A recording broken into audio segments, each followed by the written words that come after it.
Aleluia, glória a Deus, glória a Deus. Você pode se assentar.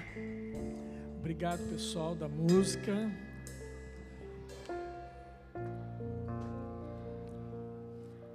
Glória a Deus. Você está feliz hoje? Aleluia. Cadê o Joel? Ele está aí. Está aí a família do Joel? Está ali o Joel, glória a Deus. Vocês podem ficar em pé, por favor. O Emanuel e a Beba também, por favor. Pode te levantar o Benjamin também. Amados, esses irmãos hoje, eles estão assim, flutuando de alegria. Para você que não entende, eles são venezuelanos e estão comemorando o país dele, a terra deles livre. E nós nos alegramos também junto com vocês. Aleluia. Deus é bom. Amém? Mas nós queremos orar por vocês, pela terra de vocês, por aquele povo lá venezuelano. Irmão, Emanuel estava me falando que tem, às vezes a gente não sabe dessas coisas, mas um funcionário público lá ganha $1 por mês. Você não tem noção do que é isso, né? Pois é. Então, é difícil a situação do povo lá, um povo sofrido lá. E nós aqui, à distância, temos que orar por agora, para que não seja só uma troca de um ditador por outro, mas que seja verdadeiramente uma libertação e novos tempos sobre a Venezuela. Amém? Você pode ficar em pé mais um momento e estender suas mãos para cá. Pai, nós nos alegramos com esse povo, Deus. Muito obrigado, Deus. Muito obrigado pelo povo venezuelano.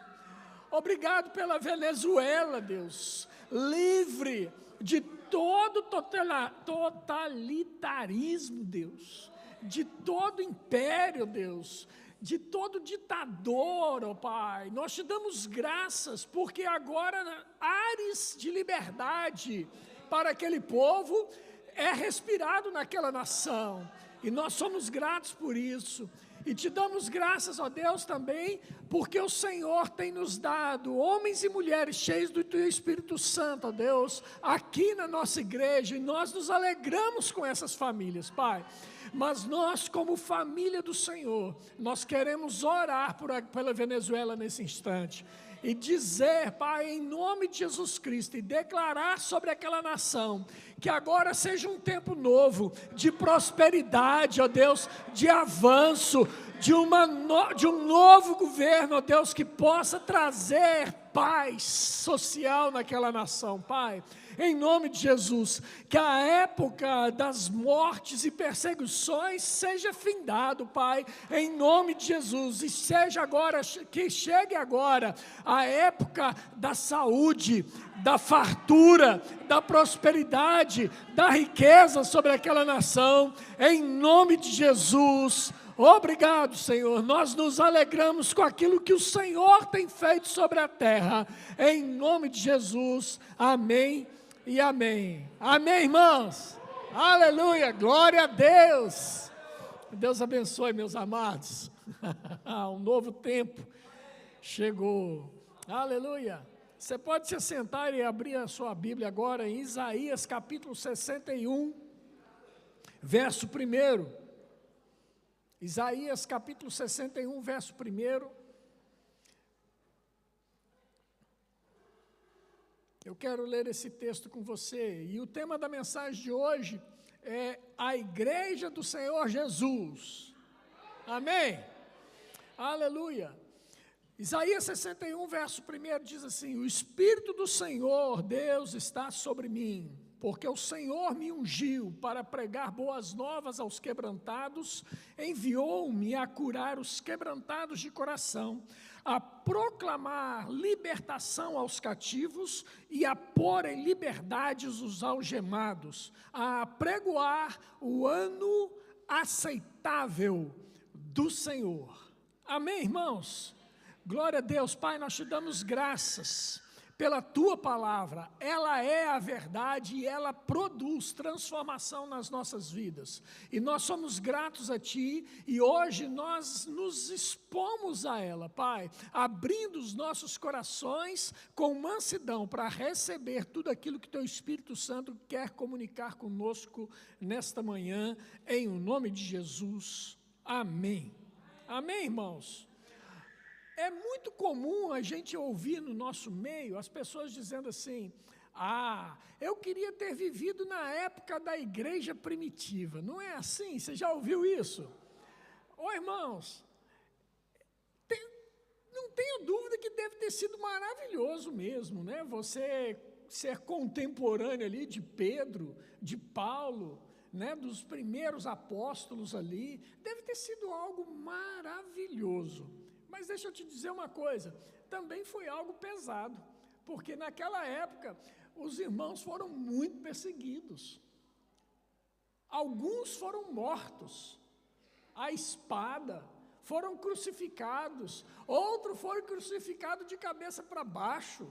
Então, aquele viver naquela época realmente se desfrutou de muito poder e de muita unção do Senhor e do Espírito Santo. Mas também foi um tempo de choro. Vocês estão comigo? Um tempo de choro, de lamúrias naquela época. Mas eu quero falar um pouquinho sobre sobre o que nós podemos viver hoje, daquela época. Aquilo que nós podemos clamar ao Senhor para a gente poder viver aqui nesse tempo, daquilo que foi maravilhoso naquela época, e se possível não trazer daquela época para cá a perseguição, amém? Amém, irmãos? Glória a Deus. Então, abra sua Bíblia em Atos capítulo 1, verso 7, Senhor Jesus, Ele morre, como nós celebramos aqui a sua morte, mas logo a seguir a sua morte, 3 dias depois, Ele vem e ressuscita. E aqui em Atos capítulo 1, verso 7, ele está prestes a subir aos céus. E antes de subir aos céus, ele traz uma promessa. Atos capítulo 1, verso 7 diz assim: respondeu-lhes, não vos compete conhecer tempos ou épocas que o Pai reservou pela sua exclusiva autoridade, mas recebereis poder ao descer sobre vós o Espírito Santo, e sereis minhas testemunhas, tanto em Jerusalém, como em toda a Judeia e Samaria, e até os confins da terra. Amém? Aleluia! Esse texto aqui é uma promessa daquilo que haveria de vir, que foi o derramamento do Espírito Santo que aconteceu em Pentecostes. Amém? Jesus estava prometendo que isso iria acontecer um dia. Agora, irmãos, cada promessa que o Senhor faz, ela se cumpre integralmente, amém? Nenhuma das promessas de Deus cai por terra sem que tenha a conclusão, sem que essa promessa se cumpra de alguma maneira. Amém? Então, aquilo que aconteceu, que Jesus prometeu lá, foi derramado em Pentecostes, como está lá em Atos capítulo 2, verso 1 em diante, fala desse momento do derramar do Espírito Santo, mas aquilo não foi somente derramado lá, começou lá e se estende até os nossos dias. Eu e você, quando aceitamos a Jesus Cristo como Senhor e Salvador, automaticamente nós passamos a ter o Espírito Santo de Deus habitando dentro de nós. Amém? E a unção, que é o Espírito Santo, vem sobre nós com poder. É esse poder que foi derramado lá, veio sobre nós. Toda a capacidade que nós precisamos para poder andar no poder de Deus, foi nos dado quando nós aceitamos a Jesus como Senhor e Salvador. Amém?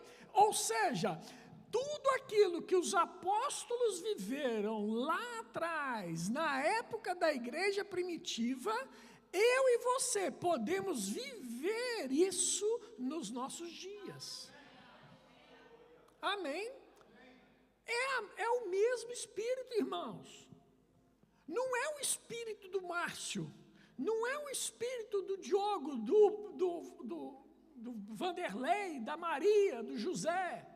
Não, irmãos.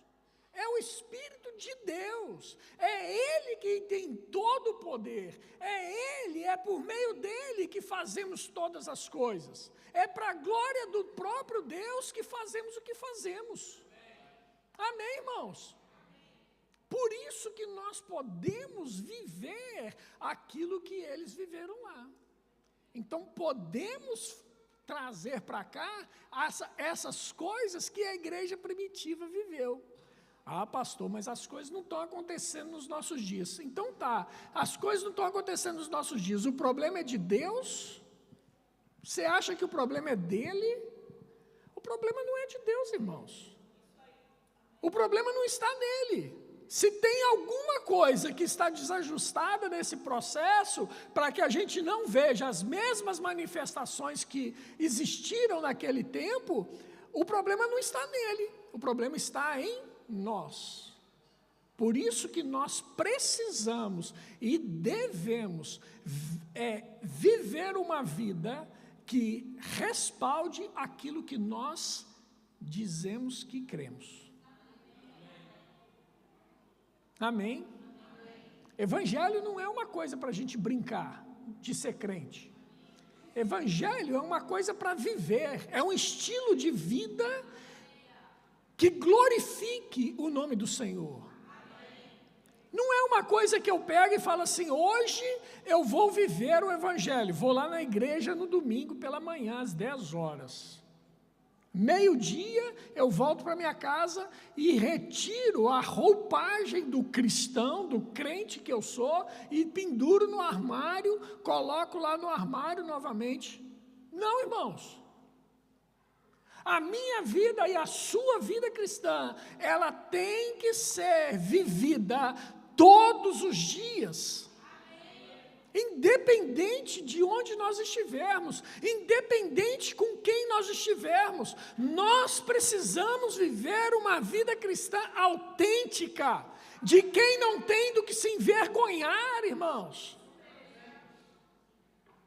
Sabe, às vezes a gente vai num campo de futebol, vou dar esse exemplo aqui, às vezes a gente vai num campo de futebol e vemos lá as torcidas, como é que chama aqui? As claques. A gente vê lá as claques cantando e celebrando os seus times, e estão lá cantando e celebrando os seus times, e no meio da cantoria, eu não sei como é que é aqui, mas lá no Brasil, pelo menos, soltam-se verdadeiras pérolas, para não falar outras coisas. Palavrões, palavras que você jamais teria coragem de dizer aqui no púlpito da igreja. E a gente vai lá no campo e canta essas palavras. Está errado, irmão. Se você não fala isso aqui, você não pode falar lá fora. Agora, e de um tempo para cá, a internet, ela criou uma coisa que é o conhecimento público. Filma-se, o sujeito vem pregar e solta aquelas palavras mais indecorosas do mundo. Por que ele soltou uma palavra indecorosa aqui? Porque ele fala em casa, porque ele fala no trabalho, porque é costume dele falar essas coisas. E não pode, irmãos. O que é indecoroso, o que não se fala, não se fala. Está entendendo, irmãos? Não adianta a gente querer achar que Deus vai derramar uma unção, um poder maravilhoso com a nossa vida podre, cheia de pecado, que fica passando vergonha o tempo todo. Eu sei que esse discurso não é o discurso da glória a Deus.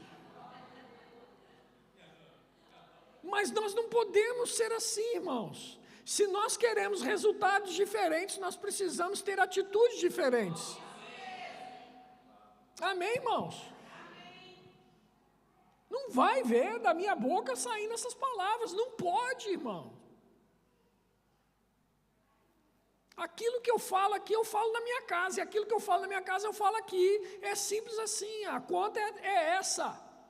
Não pode ser diferente, irmãos, porque senão um dia a coisa vai cair para o seu lado, a sua casa vai cair. Aí a vergonha vai ser grande. Sabe por quê? Porque você está tendo uma vida que é uma vida dupla. E não pode ter vida dupla com o cristianismo. Quarta-feira, no culto nosso de Ano Novo, eu tive a oportunidade de falar aqui a respeito daquilo que a gente anseia, almeja. Sabe, irmãos, nós estamos esperando para viver um 2026 totalmente maravilhoso. Amém? A propósito, tem um vídeo aí, Laura? Tem? Passa ele aí para mim, por favor. Apaga lá as luzes, por favor, diáconos. Deixa eu ver esse vídeo aqui agora com vocês. Você que não teve a oportunidade de estar aqui na quarta-feira, vai ter um gostinho para você agora. Vamos lá. 2026, você já viu ali que o nosso tema é um spoiler de quarta-feira? Eu vou ler.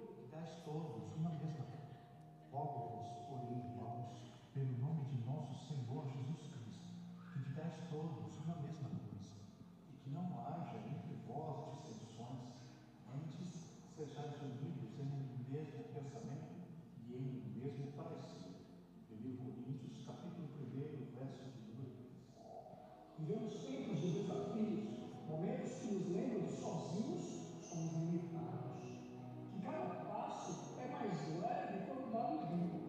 Cada pessoa aqui carrega algo único, cada história tem o seu valor. E quando juntamos tudo isso, algo incrível acontece. É sobre apoiar, ouvir, aprender e crescer juntos. É sobre transformar diferenças em força, sobre olhar ao redor e perceber que não estamos sozinhos. E é exatamente aí que percebemos a verdade, o que faz toda a diferença, o que nos conecta de forma real, é caminhar juntos, uma só coração. E o tema deste ano será unidade. Quando nos unimos de verdade, não há barreiras que nos parem, não há desafios que não possamos superar. Juntos somos família, juntos somos igreja, juntos somos um só corpo, vivendo o propósito que Deus nos deu. Este ano, nosso chamado é claro: viver em unidade. Aleluia! Glória a Deus!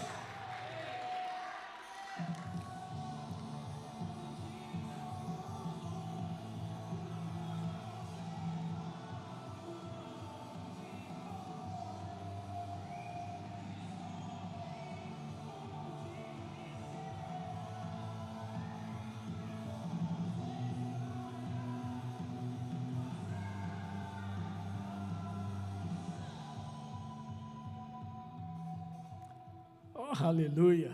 Glória a Deus! Irmãos, é isso, nós vamos viver em unidade esse ano e vamos desfrutar de coisas aqui que nós ainda não vivemos, amém? Mas que o Senhor tem preparado para nós. Aleluia, glória a Deus. Ele derramou o Espírito, e aí, irmãos, quando ele derrama o Espírito Santo lá em Pentecostes, Pedro, sabe Pedro? Conhece? Pedrinho? Não, não é aquele Pedrinho, é outro Pedrinho. O Pedro, o apóstolo Pedro, irmãos, ele pega e simplesmente ele que havia dito que não negaria o Senhor Jesus, que acabou por negar, apóstolo Pedro sai dali e vai fazer um discurso. E no discurso dele, irmãos, em Atos capítulo 2, verso 37 até o 41, 3.000 pessoas se convertem. Ei, você está preparado para começar a entrar as multidões aqui nessa igreja? Nós vamos viver isso, irmãos. Aleluia. 3.000 pessoas se convertem. Aleluia. Isso é coisa que nós podemos trazer de lá para cá. Aconteceu lá e pode acontecer aqui. Amém, irmãos? Nós só precisamos sair de dentro dessas 4 paredes aqui, imbuídos do propósito de alcançar vidas. Quando nós fazemos isso, irmãos, as coisas acontecem. Amém? Tem outra forma também, é a forma de fazer filho. Olha ali. A nossa igreja está a crescer, amém? O André estava ali agora, antes do culto, me mostrando a ecografia do bebê deles ali, né? Coisa mais lindinha do mundo, meu Deus do céu, e está acontecendo, irmãos. Já tem mais outros aí para a gente anunciar, tem outros que vão me informar brevemente, me mostrar lá, né? Não é? Exatamente. A Lisiane já até entregou aquele negócio de fazer exame, né, de bebê. Glória a Deus. Mas, seguindo aí, no capítulo 2, versículo 42, olha só como é que era o estilo de vida desses cristãos. Diz assim, no versículo 42 de Atos, capítulo 2, diz assim, olha, e perseveravam na doutrina dos apóstolos e na comunhão e no partir do pão e nas orações. Sabe o que é isso, irmãos? Sabe o que é perseverar na doutrina dos apóstolos e na comunhão e no partir do pão e nas orações? É isso aqui, ó. Unidade. Irmãos, quando a gente anda em unidade, o diabo não encontra brecha no nosso meio. Quando a gente anda em unidade, irmãos, o Espírito de Deus, ele pode se associar conosco e derramar da unção dele sobre nós. A palavra de Deus nos diz assim, que a unção iria escorrer sobre a barba de Arão, pelas orlas de suas vestes, assim como era sobre os montes de Sião, onde o Senhor ordenaria a bênção e a vida para sempre. Percebe, irmãos? É isso que nós podemos trazer para cá também, para vivermos nos nossos dias. Nós não precisamos ficar presos lá naquilo que aconteceu na igreja primitiva lá. Nós podemos trazer essas coisas para a igreja de Cristo hoje aqui, no Verbo da Vida Porto. Amém? Aleluia! Quinto ponto aqui, a igreja cresce, mas a perseguição vem junto. E junto com isso, com o crescimento surgem os problemas. Toda igreja que cresce, crescem os problemas. Não é novidade isso. O pastor Jean está dando uma coisa ali, o pastor Mateus deve estar socorrendo lá atrás. Tem jeito de me ajudar aí, por favor? Abre comigo em Atos capítulo 6, por favor.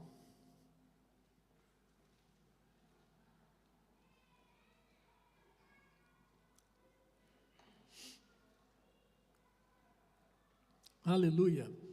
Atos capítulo 6.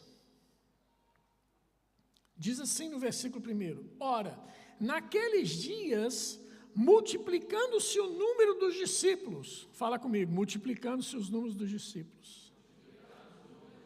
Aleluia. Isso é glorioso, irmãos. A igreja crescia. Isso nós podemos trazer para cá também. Amém. A nossa igreja vai crescer, amém. Eu vou te dar mais uma chance para você ser mais alegre e efusivo nessa comemoração sua. Faz de conta que você está num campo de futebol e torcendo para o seu time, que o seu time fez um gol na final.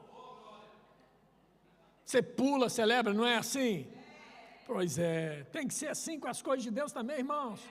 Muito mais além ainda. Diz assim: ora, naqueles dias, multiplicando-se o número dos discípulos. Fala assim: glória a Deus, a minha igreja está a crescer. Oh, aleluia. Deus é bom. Isso nós podemos trazer de lá para cá, para os nossos dias. E nós cremos, irmãos, nós temos crido como pastores, como líderes, como diretoria dessa igreja, que nós veremos famílias inteiras a chegar para cá, para serem cuidadas, amadas, restauradas. Amém, irmãos? Pessoas que talvez estivessem a viver um tempo difícil como família, tendo as suas famílias reintegradas, amando uns aos outros e vivendo o melhor tempo de suas vidas aqui. Amém, irmãos? E isso vai acontecer. Amém? Essa igreja vai crescer, irmãos, com o crescimento das famílias. Não só em número de famílias, mas também na qualidade de vida dessas famílias.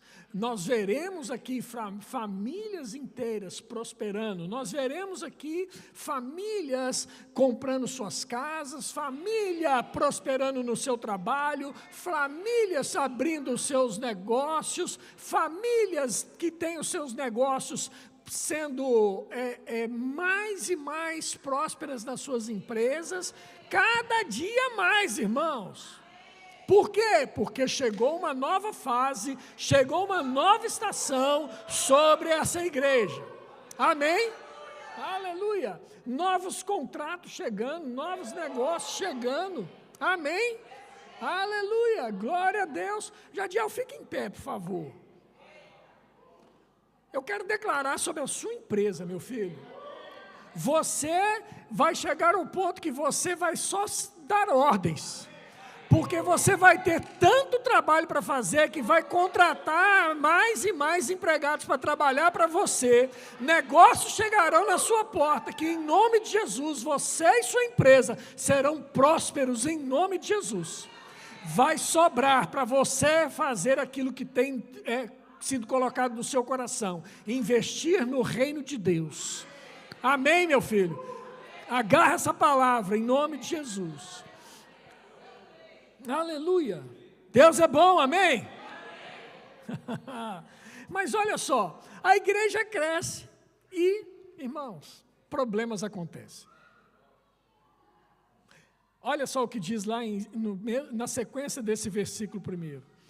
Houve murmuração dos helenistas contra os hebreus. Quem eram os helenistas? Eram hebreus que nasceram fora de Israel, que nasceram na região da Grécia, e por isso eram hebreus que falavam grego. Ok? E eles começaram a reclamar contra os hebreus. Por quê? Que eles reclamavam de quê? Eles reclamavam que as viúvas deles estavam sendo esquecidas nas distribuições diárias. Problema. Sabe aquele negócio? Já viu aquela festinha de criança que tem uma mesa cheia de docinhos? Sim ou não? Já viu aquelas crianças, geralmente tem lá um mais fortinho, né, que ele vem e ocupa aquele espaço todo da mesa e leva aqueles docinhos maravilhosos de coco. Aí na hora que o pastor chega não tem mais o docinho de coco. Você já viu isso? Você já viu algo parecido, né? Pois é, era mais ou menos isso que acontecia naquela ocasião. Os irmãos chegavam e eram priorizados quem? Priorizava as viúvas dos amigos. Aos amigos tudo, aos inimigos nada. Então pegavam e estavam priorizando quem? Priorizava aquelas pessoas que eram os hebreus de origem ali da casa. Mas aqueles que estavam mais distantes, que eram de mais distante, que tinham se convertido, estavam sendo esquecidos. Problema, irmãos. Problemas no meio da igreja vão existir. Sempre vai haver algum problema. Agora, problema não é para a gente poder olhar o problema e ficar assim, realmente é um problema, viu? Não, hoje nós tínhamos um problema aqui pela manhã. Você chegou, está sentado aí, muito bem, maravilhoso. Mas nós tínhamos um problema aqui pela manhã.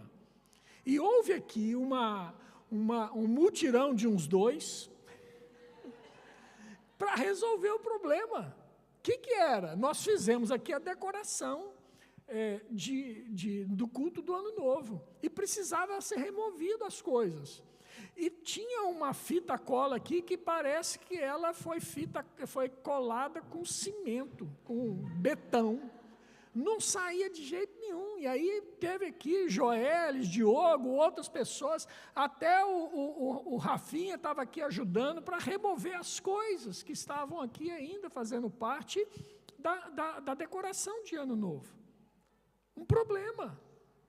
E aí se levantam pessoas, quando tem um problema, para resolver o problema. Então você chegou aqui e já não há mais decoração. Amém? Vai precisar ainda tirar algumas coisinhas que estão aí, mas graças a Deus, quarta-feira a gente resolve isso aí e está tudo certo. Amém, irmãos?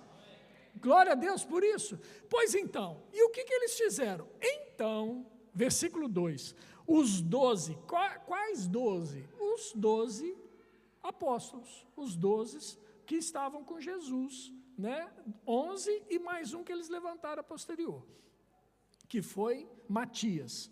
Então os 12 convocaram a comunidade dos discípulos e disseram: não é razoável que nós abandonemos a palavra de Deus para servir às mesas. Mas, irmãos, escolhei dentre vós 7 homens de boa reputação, cheios do Espírito e de sabedoria, aos quais encarregaremos deste serviço. E quanto a nós, nos consagraremos à oração e ao ministério da palavra. E o parecer agradou a toda a comunidade e elegeram, presta bem atenção, elegeram quem? Elegeram Estevão, homem cheio de fé e do Espírito Santo, Filipe, Prócoro, Nicanor, Timão, Pármenas e Nicolau. 7 homens. 7 homens cheios do Espírito Santo. O que eu vejo nesses nomes, irmãos? Não tem nenhum nome de hebreu de Israel.